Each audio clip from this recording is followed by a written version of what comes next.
بسم اللہ الرحمن الرحیم۔ اللہم صلی وسلم مبارک علی سیدنا محمد وعلی آل محمد۔ تندی باد مخالف سے نہ گھبرا اے عقاب، یہ تو چلتی ہے تجھے اونچا اڑانے کے لیے۔ ہمارا لیڈر اس قوم کی خاطر جیل میں ہے۔ آج ہم سے ہمارا انتخابی نشان لے لیا گیا، لیکن ہم بلے کے نشان کے ساتھ نہیں، ہم عمران خان صاحب اور تحریک انصاف کے نظریے کے ساتھ ہیں۔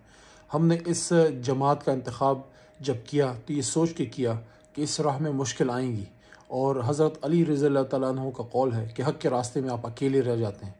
ہاں، ہم اکیلے ہوں گے اوپر کی سطح پہ کہ نظام ہمارے ساتھ نہیں ہے، ہمارے خلاف فیصلے آئے ہیں، سارا کچھ ہمارے خلاف ہوا ہے، لیکن اللہ ہمارے ساتھ ہے، قوم ہمارے ساتھ ہے۔ انشاءاللہ مظلوموں کی آواز ہمارے ساتھ ہے۔ ہمارا لیڈر جیل میں ہے، اس کا حق ہے ہم پہ کہ ہم اب یہ عہد کریں پوری پاکستانی قوم کہ اگر بلہ ہمارے ساتھ نہیں رہا تو ہمارا ضمیر ہمارے ساتھ ہے۔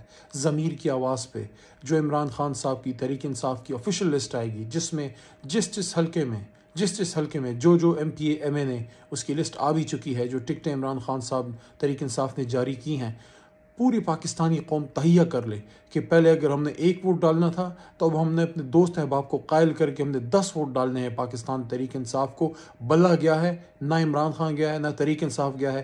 اسی طرح کی ایک سخت رات تھی، اسی طرح کی ایک مشکل رات تھی 9 اپریل کی رات، اور یہ آج ایک اور مشکل رات ہے 14 جنوری 2024۔ لیکن انشاءاللہ العزیز ہم یہ ثابت کریں گے کہ ہم ایک زندہ قوم کے نمائندے ہیں، اور ہم نے عمران خان صاحب کے ساتھ مل کے ہم نے تہیہ کیا، ہم پاکستان کو وہ ملک بنائیں گے جس کا خواب قائد اعظم محمد علی جناح نے دیکھا تھا۔